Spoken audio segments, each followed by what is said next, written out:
Hello everyone, আসসালামু আলাইকুম। সবাই কেমন আছেন? আশা করছি যে যেখান থেকে ভিডিওটি দেখছেন সবাই অনেক বেশি ভালো আছেন।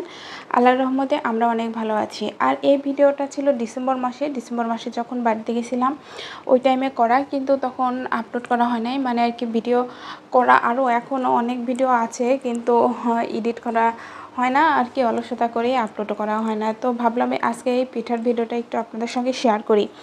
তো ভাপা পিঠা বানাইছিল আমার মা।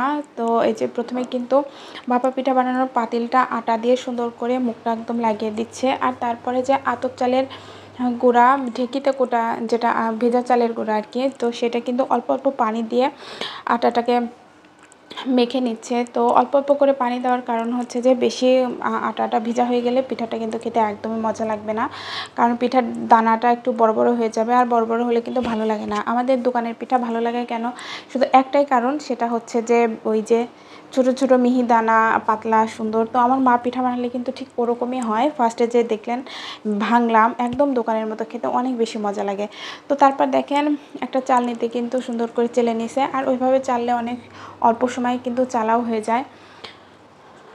তো তারপর এই যে পাটারি গুড়, যেটা খেজুরের পাটারি গুড়, একদম মানে অরিজিনাল গুড় আমাদের এলাকারই। তো সেই গুড়টা কিন্তু বটি দিয়ে কেটে নিচ্ছে, আর বটি দিয়ে কেটে নিলে কিন্তু পিঠা বানানো অনেক সহজ হয়। তো মিহি দানা যখনই ওই যে আর কি চালের যে গুঁড়িটা, ওটা কিন্তু একদম ছোটো ছোটো হয়েছে। তো সেখানে এভাবে যদি বটিতে কেটে নেওয়া যায় তাহলে কিন্তু পাটারিটা গলতে মানে সময়ই লাগে না, খুব দ্রুতই হয়ে যায়। তো যাই হোক, তারপর কিন্তু পিঠাগুলো আর কি যে ঢাকনাতে করে বানানো হবে, মাটির তো ঢাকনা, তো ওইটাতে কিন্তু আমি ভরে নিচ্ছিলাম। আর একটু একটু চুড়ি পরে একটু সাজগোজ করে পিঠা মানে ভিডিও করার জন্যই আর কি ওইভাবে আর কি পিঠাটা বানাচ্ছিলাম। তো আমি কয়েকটা ভিডিও করার জন্য বানাইছিলাম। তো তারপর কিন্তু আমার মাই সবগুলো বানাইছে।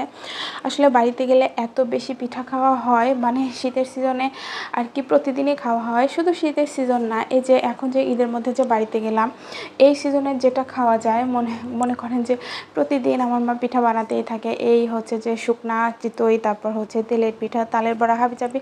আর তালের বড়ার তো এখন সিজন না, কিন্তু তারপরেও ফ্রিজে রেখে দেয় আমাদের জন্য, যে আমরা যখন বাড়িতে যাব তখন খাবো। মানে আর কি পিঠার একটা উৎসব চলে আমাদের বাড়িতে সব সময়। তো ভালোই লাগে বাড়িতে, মানে এমনিতেই অনেক বেশি ভালো লাগে। তো তারপর পিঠার করলে, আর এখন যখনই বাচ্চারা আছে, মানে আমার আপুর 3টা বাচ্চা, আমার একটা বাবু, তো বাচ্চারাও অনেক বেশি, তো ওরাও খেতে অনেক পছন্দ করে, আর আমাদেরও ভালো লাগে। তো সব কিছু মিলে খুবই আনন্দে, খুবই মজার দিনগুলো কাটে।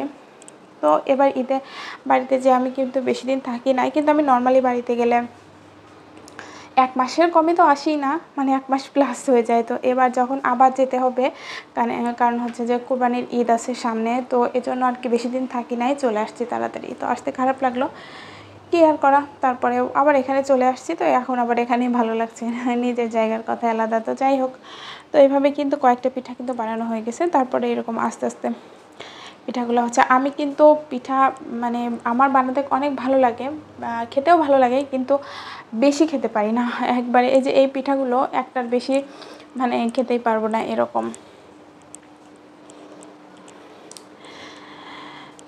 তো যাই হোক, আর পাতিলে করে যে ঢাকনায় মাটির যে পিঠা বানানোর যে ছাঁচ, ওটা যে আটা দিয়ে লাগানো, ওটা কিন্তু এভাবে পিঠা বানালেই অনেক সহজ হয়। আর পাতিলে করেও বানায়, কিন্তু পাতিলের পিঠা কিন্তু মানে পিঠা বানানোর পরে যে আটাগুলো পানির মধ্যে পড়ে যায়, মানে কিছু ছোট ছোট দানা পড়ে যায়, ওগুলো পরিষ্কার করতে অনেক অসুবিধা হয়। তো এই জন্য এরকম একটা ঢাকনার সাহায্যে বানালে কিন্তু খুব ভালো হয়। পিঠাগুলো দেখুন কতটা সুন্দর হয়েছে, আমার তো দেখে এখনই খেতে ইচ্ছা হচ্ছে, মানে অনেক লোভ জাগছে। তো যাই হোক, কথা বলতে বলতে কিন্তু পিঠা বানানো সব শেষই হয়ে গেছে, মানে আর কি ভিডিওটা শেষ। তো এই তো আজকের এই ছোট ভিডিওটা আপনাদের কেমন লাগলো সেটা কিন্তু কমেন্ট করে জানাবেন। আর সবাই অনেক বেশি ভালো থাকবেন, আর আমাদের জন্য দোয়া করবেন। আল্লাহ হাফেজ।